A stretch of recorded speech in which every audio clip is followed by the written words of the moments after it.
혹시 한밤중에 목이 말라 깨어 일어난 적 있으십니까? 아마 그런 경험이 있으신 분들이라면 잘 아실 겁니다. 그러니까 정신이 온전히 깬 것도 아니에요. 그 일체유심조로 유명한 원효 대사는 당나라 유학길의 동굴 안에서 해골 바가지에 담긴 물을 마시고는 깨달음을 얻었다 그러죠.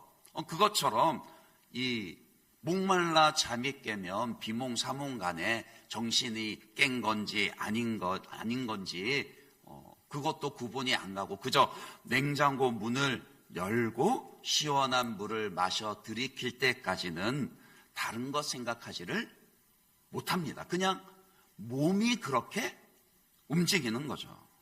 그리고 나서야, 그러니까 물을 마시고 나서야 정신이 깨어나고 다른 것도 생각을 하게 됩니다. 성경에서는 그런 모습을 목마른 사슴에다가 비유를 해요. 시편 42편 1절 2절을 보시면 다윗의 기도가 나오는데, 하나님이여 사슴이 시냇물을 찾기에 갈급함같이 내 영혼이 주를 찾기에 갈급하니이다. 내 영혼이 하나님 곧 살아계시는 하나님을 갈망하니 내가 어느 때에 나아가서 하나님의 얼굴을 배울까. 사슴은요, 본래 이 굉장히 경계심이 많은 동물입니다. 물을 마실 때도 그냥 마시지를 않아요. 사방을 경계하면서 조금만 이상한 낌새가 보여도요, 조금이라도 작은 소리만 나도 금세 도망가 버립니다. 근데 이 중동 지방에 사는 사슴들은 이 가을에 짝짓기를 하는데, 그때가 되면은 숫사슴, 특히 이 숫사슴 몸에서는 굉장한 열이 난다고 그럽니다. 안 그래도 무척 덥고 건조한 그런 중동 지방의 기후인데 막 그렇게 몸 안에서 막 열이 나고 갈증을 느끼게 되면은 평소와는 다르게 더 간절하게 물을 찾아 이리저리 뛰어다니게 되고, 때로는 그것이 그 갈증이 너무 심한 나머지 헛것을 보게 되기도 한다 그래요. 그래서 헛것을 보기 때문에 벼랑에서 떨어지기도 하고, 또 굉장히 시야가 좁아져서요, 그러니까 물밖에 안 보인다는 거예요.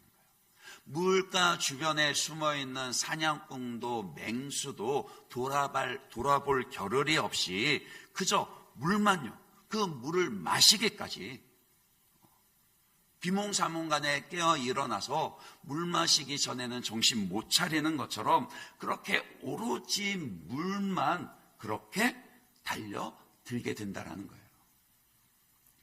그런데 다윗은 그런 목마름이 누구를 향한 것이다 라고 그렇게 고백을 합니까? 시편 42편 2절 말씀을 다시 한번 볼까요? 여러분들이 한번 읽어봐 주시기 바랍니다. 시편 42편 띄워주시겠어요? 시편 42편 2절 말씀, 2절 말씀요, 같이 읽습니다. 시작.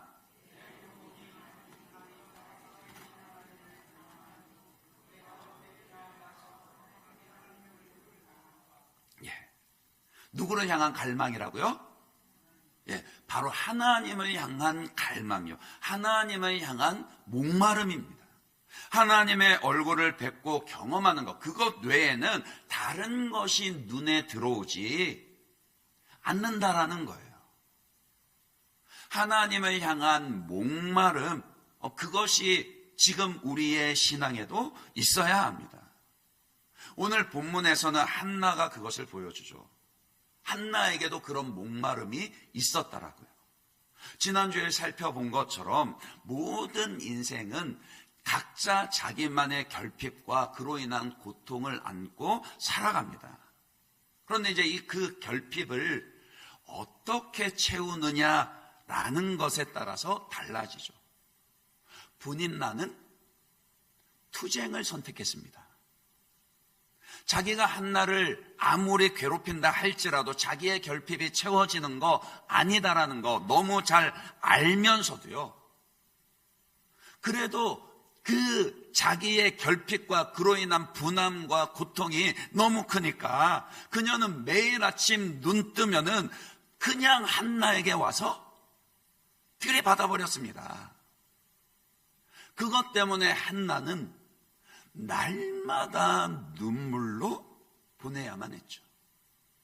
그러나 그녀는 적수인 분인나와 맞부딪혀 싸우는 것 대신에 그 고통의 자리에서 일어나서 하나님께 기도하는 것을 선택했습니다.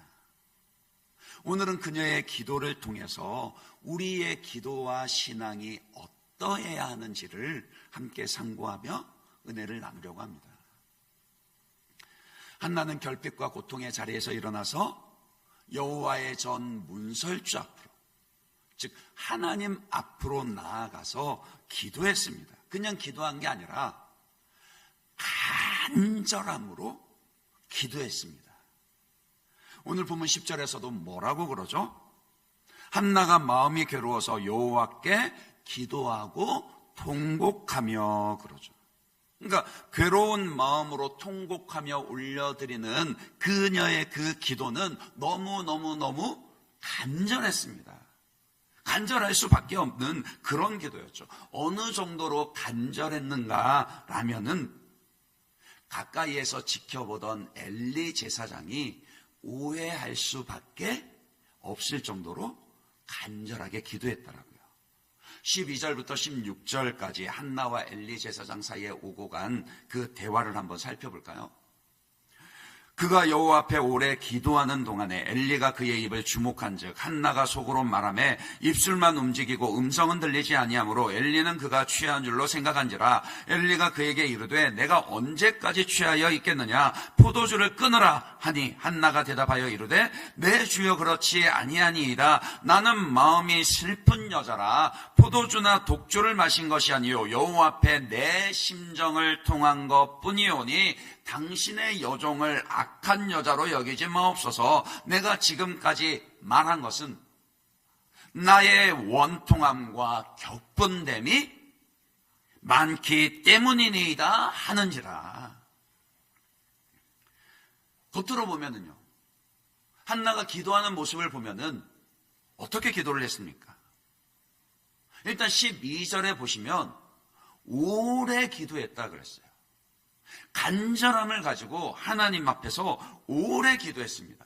그리고 13절에 보시면은 속으로 말하매 입술만 움직이고 음성은 들리지 아니하므로 이렇게 말씀하거든요.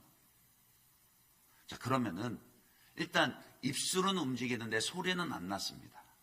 그러면 그때 한나의 몸은 어떤 행동을 취하고 있었을까요? 소리를 내지 않았으니까 몸도 그냥 가만히 있었을까요? 정확하게 알 수는 없죠. 그러나 상상을 한번 해보시기 바랍니다. 우리가 새벽이나 지하철이나 버스를 탔을 때 속으로 기도하는 모습, 지하철 타서도 기도하시죠? 버스 타도 기도하시죠? 그럴 때도 기도할 수 있습니다. 얼마든지 속으로 기도할 수 있습니다. 그런데 지하철 안에서 우리가 속으로 기도하는 모습을 보고 사람들이 술 취했나? 이렇게 말하지는 않잖아요. 그걸로 보아서 아마도 한나가 이때 소리를 내지 않고 기도했지만 소리만 내지 않았을 뿐이지 가슴을 치며 때로는 땅을 치면서 그렇게 울부짖으며 통곡하고 기도했을 겁니다.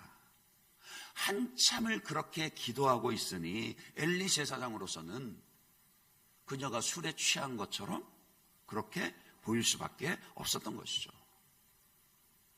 우리는 흔히 간절히 기도한다라고 하면은 부르짖는 기도만을 생각하기가 쉽습니다. 맞습니다.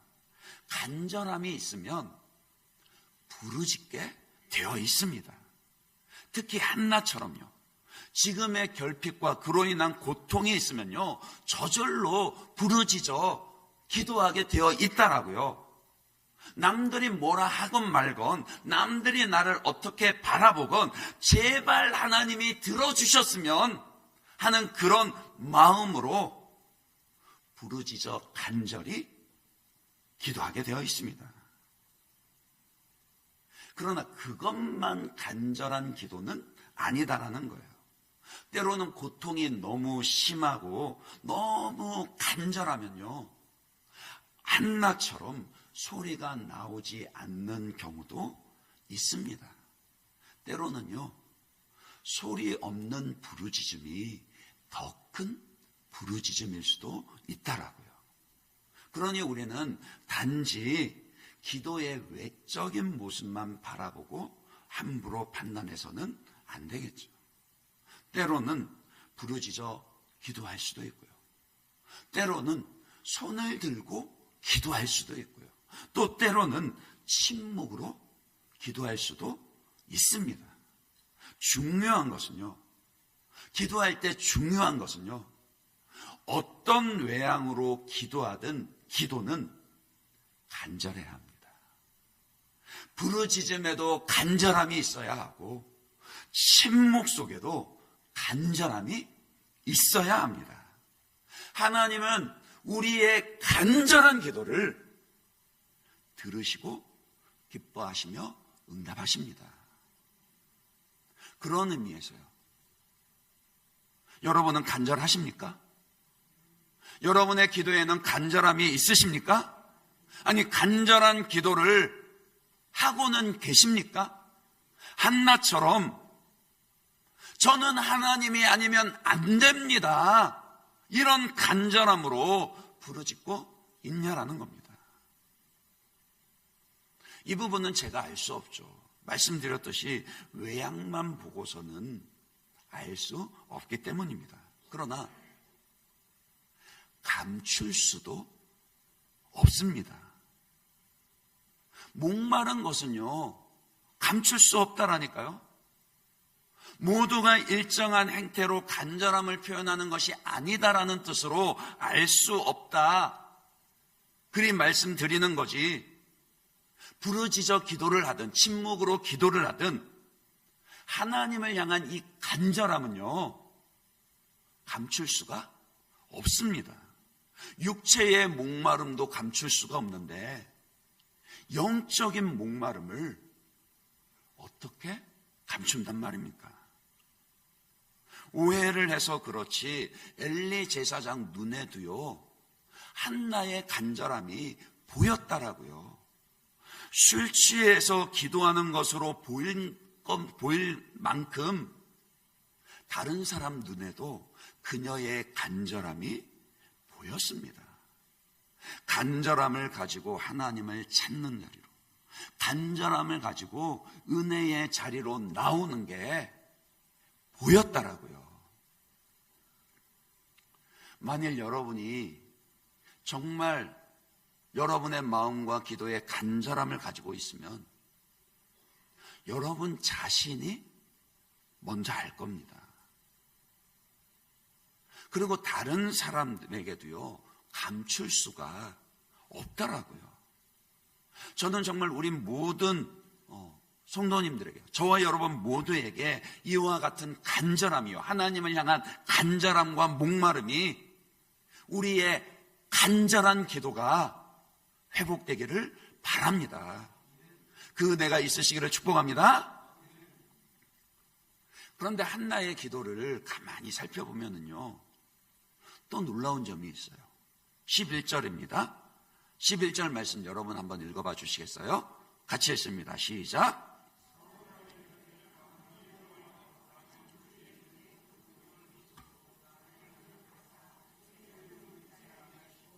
주의 여종에게 아들을 주시면 내가 그의 평생에 그를 여호와께 드리고 삭도를 그의 머리에 대지 아니하겠나이다.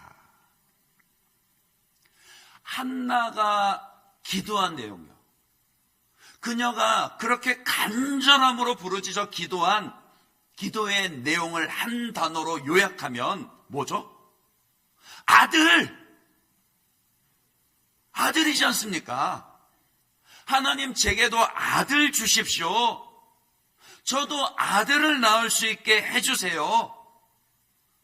남편의 사랑은 넘치도록 있었지만 그녀에게는 자식이 없었고 그 결핍으로 인해서 날마다 분인나에게 공격당하며 그 고통 가운데 눈물 짓고 있었습니다. 그래서 제발 저도 아들 낳게 해주십시오라고 그렇게 간절히 부르짖어 기도했어요.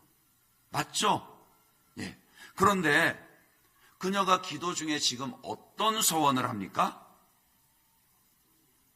만일 저에게 아들을 주시면 그 아들 어떻게 하겠다고요? 그의 평생의 글을 하나님께 드리겠습니다 라고 소원을 합니다. 여러분 이해되세요? 아니, 이런 기도가 이해가 되세요? 하나님 저 아들 주세요. 그러면 그 아들 하나님께 바치겠습니다. 그러고 있어요. 그냥 아들이 아니에요. 한나에게는 늘 눈물 짓게 되는 그 결핍이고 그로 인한 고통이었습니다. 그것 때문에 한나는 지금까지 고통 가운데 불행하게 살아야만 했습니다. 이 아들만 있으면 더 이상 내 삶의 고통은 없을 것이라 그렇게 간절히 바라던 그런 아들이었더라고요. 근데 그 아들 주시면 다시 하나님께 드리겠대요. 이게 뭐죠? 이 기도를, 이 소원을 어떻게 이해를 해야 하겠습니까? 성경에는 분명히 소원 기도가 있습니다. 소원을 한다라는 것은 하나님 앞에서 맹세하고 약속한다, 그런 뜻이에요. 하나님은 인격적인 분이십니다. 그래서 이 기도도요, 그러니까 하나님께 드리는 기도도요, 하나님과 우리 사이에 인격적인 작용이 있을 수밖에 없습니다. 일방적으로 하나님께 간구하고 요청만 하는 것이 아니라 우리도 하나님께 소원할 수 있다라고요. 하나님도 우리에게 약속을 주시지만 우리도 하나님께 약속할 수 있습니다. 그런 소원 기도도 해야 합니다. 그러나 소원 기도를 할 때는 함부로 하지 말고 주의해서 해라라는 그런 가르침이 있다라고요. 잠언 20장 25절을 한번 볼까요? 거기에 보시면 뭐라 그랬습니까? 함부로 이 물건을 거룩하다 하여 서원하고 그 후에 살피면 그것이 그 사람에게 뭐가 된다고요? 덫이 되느니라.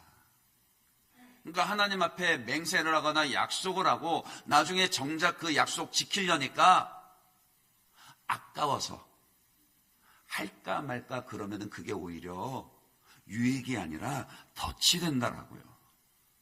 그 대표적인 경우가 사사기 11장에 등장하는 사사 입다입니다. 입다가 암몬과의 그 전쟁에 나가기 전에 하나님께 이런 소원 기도를 하게 되죠. 사사기 11장 30절 31절 말씀입니다. 거기에 보시면 그가 여호와께 소원하여 이르되 주께서 과연 암몬 자손을 내 손에 넘겨주시면 내가 암몬 자손에게서 평안이 돌아올 때에 누구든지 내 집 문에서 나와서 나를 영접하는 그는 여호와께 돌릴 것이니 내가 그를 번제물로 드리겠나이다 하니라. 모르겠어요. 입다가 무슨 정신에 이런 소원 기도를 했는지, 뭘 염두에 두고 했는지, 혹시 그의 집에 길리우는 개가 있어서 늘 퇴근하고 집에 들어갈 때 여느 때처럼 자기를 가장 반갑게 맨 먼저 맞아주는 게 그 개여서 그랬는지. 여러분은 집에 들어갈 때 누가 가장 반겨 맞아줍니까? 일단 저희 집 애들은 아닌 것 같습니다. 뭘 염두에 뒀는지 모르겠어요. 근데 실제로요, 이따가 하나님이 주시는 승리를 거두고 돌아왔을 때 누가 가장 먼저 나왔죠? 무남동녀 외동딸요. 입다에게는 눈에 넣어도 아프지 않을 유일한 하나밖에 없는 그의 딸이 아버지가 승전했다라는 소식에 가장 크게 기뻐하며 솟구치며 모든 여인들의 맨 앞에 서서 그렇게 입다를 맞이하러 나왔습니다. 하나님은 당연히 인신제사를 싫어하시고 멸시하십니다. 그래서 율법에도 분명히 인신제사를 금지해 놓으셨어요. 그래서 신학자들은 설마 입다가 실제로 이런 인신제사를 드렸겠나? 아닐 거다, 그렇게 해석을 하기도 합니다. 그러나 분명한 것은 하나님이 이처럼 잘못된 서원 기도도 제사도 기뻐 받으시지 않으신다라는 거예요.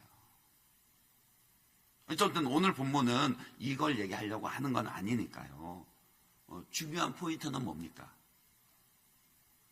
잘못된 서원 기도에 대해서 분명히 경고를 하고 있다라는 거예요.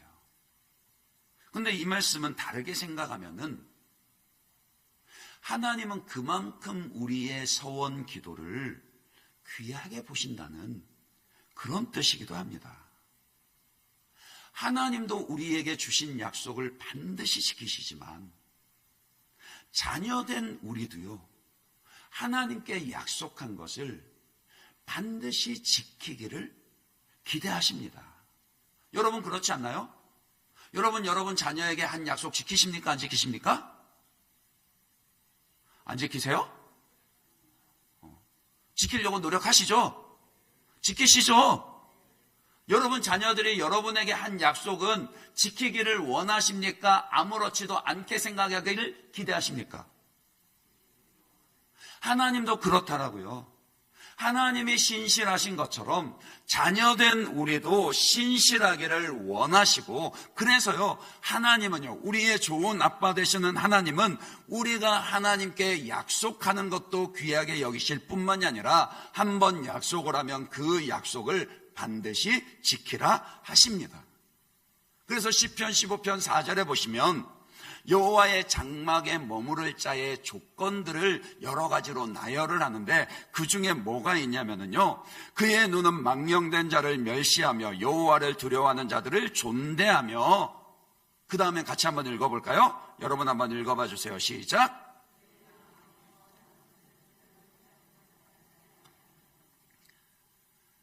한 번 약속한 것은, 하나님 앞에 한 번 서원한 것은 해로울지라도 변하지 아니하며, 그러니까 약속한 것은 반드시 지켜야 합니다. 자, 그럼 다시 오늘 본문으로요, 한나의 기도로 돌아와서 생각을 해보겠습니다. 한나의 이 서원 기도를 하나님은 기쁘게 받으셨을까요? 아니면 받지 않으셨을까요? 받으셨어요? 안 받으셨어요? 받으셨어요? 안 받으셨어요? 어떻게 알 수 있죠? 하나님의 응답만 보더라도 알 수 있습니다. 그녀에게 그녀의 간구대로 솔로몬을 아들로 주셨을 뿐만이 아니라요, 솔로몬의 출생 이후에도 3남 2녀의 5 자녀들을 더 주셨습니다. 자, 그러면은요, 왜요? 왜 하나님이 오늘 이 한나의 서원 기도는 기뻐하셨죠? 그것은 그녀의 서원이 거래가 아니었기 때문입니다. 기도하면서 하나님 저한테 이거 해주세요, 저한테 요거 해주시면 제가 하나님께 이만큼 해드릴게요, 이런 식의 조건부 기도가, 거래가 아니었다라고요. 그런 서원으로는요, 그런 거래식의 기도로는 하나님을 기쁘시게 할 수가 없습니다. 그러면 한나의 서원은요, 그녀의 서원을 우리는 어떻게 이해를 해야 하죠? 그녀의 간절함이었습니다. 특히 기도 가운데요. 특히 통곡하며 기도하는 중에 처음에 기도를 시작할 때만 해도 아들이 없는 결핍으로 인한 간절함 때문에 부르짖어 기도했지만 그 간절함이 기도하는 중에 하나님을 향한 간절함으로 바뀌었다라는 거예요. 그러니까 오늘 이렇게 서원하죠. 제게 아들을 주십시오. 그러면 제가 1만 마리의 제물을 바치겠습니다. 저게 아들만 주시면 제 온 재산을 드리겠습니다. 그런 소원이 아니라 그 아들 주시면 제가 그 아들을 다시 하나님께 드리겠습니다. 그렇게 맹세하고 약속할 수 있었다는 거예요. 그녀의 간절함이 이제는 더 이상 자기의 결핍으로 인한 간절함만이 아니라 하나님을 향한 간절함으로 바뀌었기 때문입니다. 그녀는 기도 중에 자기의 결핍보다 훨씬 더 크신 하나님을 보게 됐습니다. 그 전까지는요, 기도하기 전까지는 내게 아들만 있으면, 내게 저것만 있으면, 내게 이 돈만 있으면, 내게 저 사람만 곁에 있으면 나는 이제 더 이상 아무런 결핍도 아무런 고통도 없이 행복하게 살 수 있을 것이라 여겼지만은 그게 아니라요. 기도하던 중에 내게 정말 간절하게 필요한 것은 다른 무엇이 아니라 하나님이시다라는 것을 깨닫게 됐더라고요. 이제는 아들보다 하나님이 더 간절하게 됐습니다. 사실 우리의 기도는 그 진리를 깨달아가는 과정이라고도 볼 수 있습니다. 당장의 필요를, 여러분이 당장의 그 고통 때문에 기도하는 것을 하지 말라 그런 말이 아닙니다. 기도해야죠. 기도하십시오. 기도하시되 한나처럼 간절히 기도하십시오. 모든 걸 다 가지셨습니까? 아무런 문제가 없으세요? 기도하지 않아도 충분히 살 수 있으십니까? 누구도요, 완벽하게 채워진 인생이 없고 그 결핍으로 인한 기도를 생략할 수가 없습니다. 아직 우리는 그 정도 수준은 아니라고요. 기도하지 않고도 하나님을 향한 간절함으로 온전히 채워질 수 있을 만한 그런 수준은 아니라고요. 그러니 기도하셔야 합니다. 간절히 기도하셔야 합니다. 그러나 지금 내가 당하는 고통 때문에 간절함을 가지고 기도하다가, 그렇게 기도하다가 보면 진정 내게 필요한 분은 하나님이시다라는 것을 깨닫게 된다라고요. 그것이 머리로가 아니라 마음으로 깨달아질 때까지 기도하셔야 됩니다. 언제까지 기도해야 하냐고요? 어느 정도로 간절히 기도해야 하냐고요? 말씀드린 대로요, 하나님을 향한 간절함으로 채워지기까지 기도하셔야 됩니다. 기도하지 않고도 알았다라고 말하지 마세요. 기도하셔야 합니다. 기도해야 그게 정말 깨달아집니다.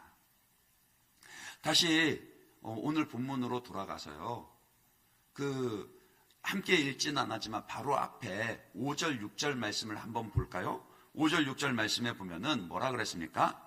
한나에게는 갑절을 주니 이는 그를 사랑함이라. 이 남편 엘가나가 그녀에게 갑절의 분깃을 주었다, 그 뜻이에요. 그런데 그 뒤에가 더 중요합니다. 5절 후반절에 뭐라 그랬습니까? 그러나 여호와께서 그에게 임신하지 못하게 하시니. 6절에서도요, 여호와께서 그에게 임신하지 못하게 하심으로 그의 적수인 분인나가 그를 심히 격분하게 하여 괴롭게 하더라. 보세요. 한나를 임신하지 못하게 하신 분이 누구시라고요? 하나님이시라고요. 5절에서도 이야기하고 6절에서도 곧바로 그것을 이야기하며 강조합니다. 물론 불임의 이유는 아주 다양합니다. 체질 때문에 그럴 수도 있고요. 오늘날 같은 경우에는 환경 호르몬 때문에 그럴 수도 있고요. 사고 때문에 그럴 수도 있고 너무 지나친 스트레스 때문에 그럴 수도 있습니다. 그러나 어쨌든 생명을 주관하시는 하나님의 손에 달린 것만은 분명한 사실이라는 거예요.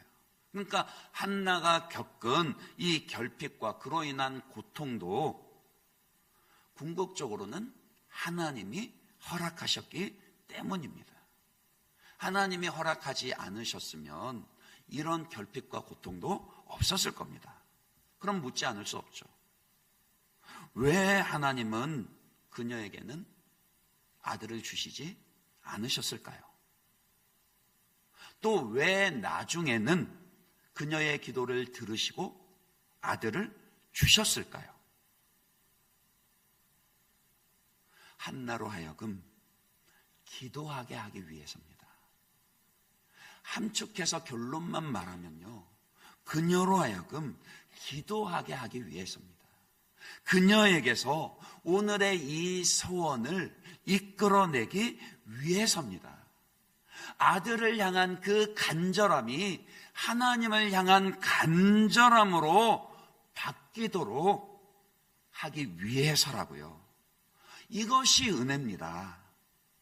왜냐하면 하나님은 우리에게 전부가 되시기 때문입니다.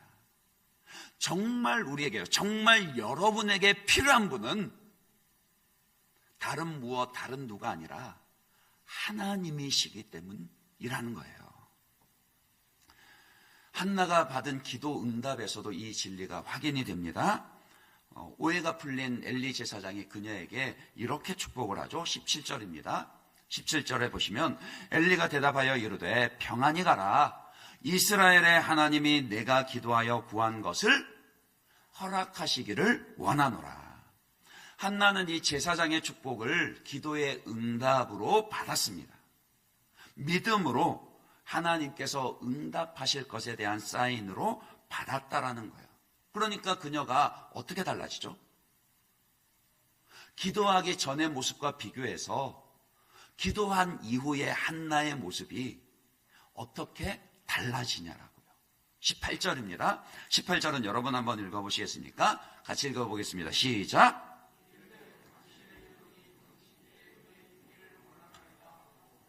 가서 먹고 얼굴에 다시는 근심빛이 없더라.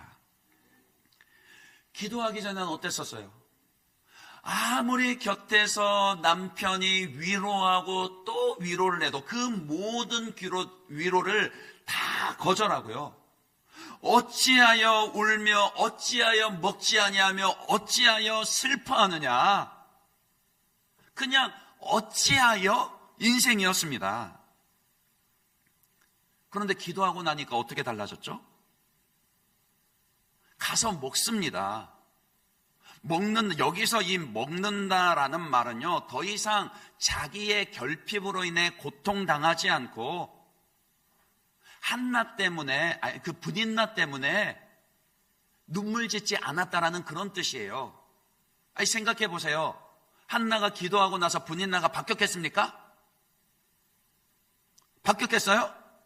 아니요. 분인나는 여전히 분인나입니다. 아마 분인나는 한나가 기도를 마치고 돌아와서도 매일 아침이면 눈 뜨면 가장 먼저 한나를 찾아와서 냈다 들이받으며 또 그녀를 괴롭게 했을 겁니다. 그런데 누가 바뀌었어요? 한나가 바뀌었어요. 더 이상 분인나가 와서 자기의 그 결핍을 공격해대며 아프게 해도 그것 때문에 눈물 짓지 않게 되었고요. 여전히 자기에는 아들이 없지만은 그러나 아들이 없는 일상을 당당하게 살아낼 수 있게 되었다라고요. 그래서 그녀의 얼굴에는 더 이상 아무런 근심의 빛이 없습니다. 자, 그러면 여러분들에게 한번 여쭤볼까요? 한나는 기도 응답을 받았습니까? 안 받았습니까? 잘 생각해 보세요. 한나가 지금 아들을 낳았어요? 안 낳았어요? 없습니다. 지금 임신도 아직 안 했을 때입니다. 그런데 도대체 어떻게 그녀는 기도하기 전과는 확연히 다른 모습으로 이렇게 변화될 수 있었냐라고요. 뭐 요즘 하는 말처럼 정신승리입니까? 아니요, 그거는 기도는 해보지 않았고 기도가 뭔지 모르는 그런 소리입니다. 한나가 이렇게 변화된 것은 뭐라고요? 그녀가 기도의 응답을 받았기 때문이라고요. 맞습니다. 아직은 아들이 없어요. 그러나 이제 한나에게는 아들을 주시는 하나님으로 채워지게 되었다라고요. 여전히 그녀의 삶에는 결핍과 고통을 안고 그렇게 살아가지만 이제 그녀의 간절함을 하나님이 채우셨습니다. 그래서 그녀는 기도의 응답을 받은 것입니다. 이것이 기도의 능력이요, 우리 신앙의 비밀입니다.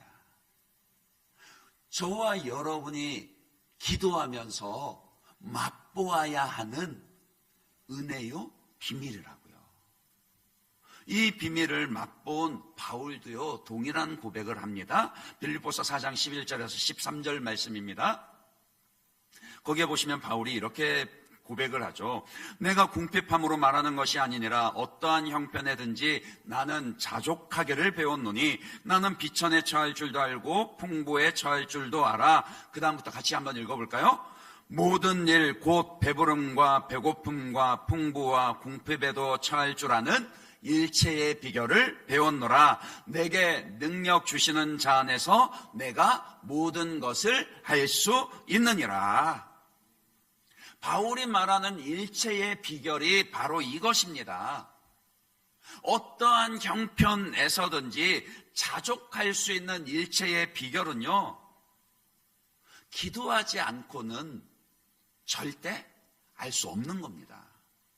바울이 어떻게 이런 일체의 비결, 자족함을 깨달았냐고요? 기도했기 때문에요. 내 안에 능력, 내게 능력 주시는 자 안에서 내가 모든 것을 할 수 있느니라.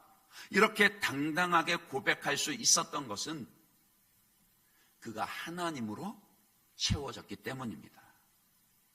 바울은 전도와 선교를 위해서 스스로 여러 가지 결핍을 떠안았던 사람이에요. 누구보다도 많이 춥고 많이 굶주리고 많이 고난을 당하고 많이 죽을 뻔했습니다. 그럼에도 그는 기도할 때마다 자기의 간절함을 채워주시는 하나님을 경험했기 때문이에요. 그래서 어떤 형편 가운데서도 자족할 수 있었고 능력 주시는 자 안에서 모든 것을 할 수 있었습니다. 한나가 그랬던 것처럼요. 바울이 그랬던 것처럼 오늘 우리에게도 이 은혜가 필요합니다. 그렇지 않습니까? 결핍으로 인한 고통으로 눈물만 짓고 있을 것이 아니라 일어나 기도해야 하고 기도하는 가운데 나의 이 간절함이 하나님을 향한 간절함으로 변화되는 것을 경험해야 합니다. 그리고 하나님이 그 간절함을 채워주시는 것도 경험해야 한다라고요. 말씀을 맺습니다. 지금 여러분이 가지고 계신 결핍과 고통을 복으로 바꾸는 비결은 간절한 기도에 있습니다. 기도를 통해 결핍으로 인한 간절함이 하나님을 향한 간절함으로 변화될 수 있고요. 또 그때까지 우리는 기도해야 합니다. 기도하면서 하나님의 채워주심을 경험해야 합니다. 그러면은요, 그 채워주심을 경험하게 되면 오늘의 고통과 근심에서 벗어나서 기쁨을 누리게 될 것입니다. 여전히 내 삶의 결핍이 있다 할지라도요. 아니 또 어쩌면은 오늘은 응답으로 이 결핍이 채워졌지만 내일 내 삶에 또 다른 결핍이 찾아온다 할지라도 흔들리지 않는 만족을 누릴 수 있게 됩니다. 아들도 아끼지 않고 내어주신 좋으신 아빠 되신 우리 하나님이 간절히 부르짖는 자에게 여러분이 간절히 기도할 때 다른 무엇을 아끼시겠습니까? 기도하면, 간절히 기도하면 하나님의 채우심을 경험하게 됩니다. 그 은혜가 있으시기를 주님의 이름으로 축원합니다.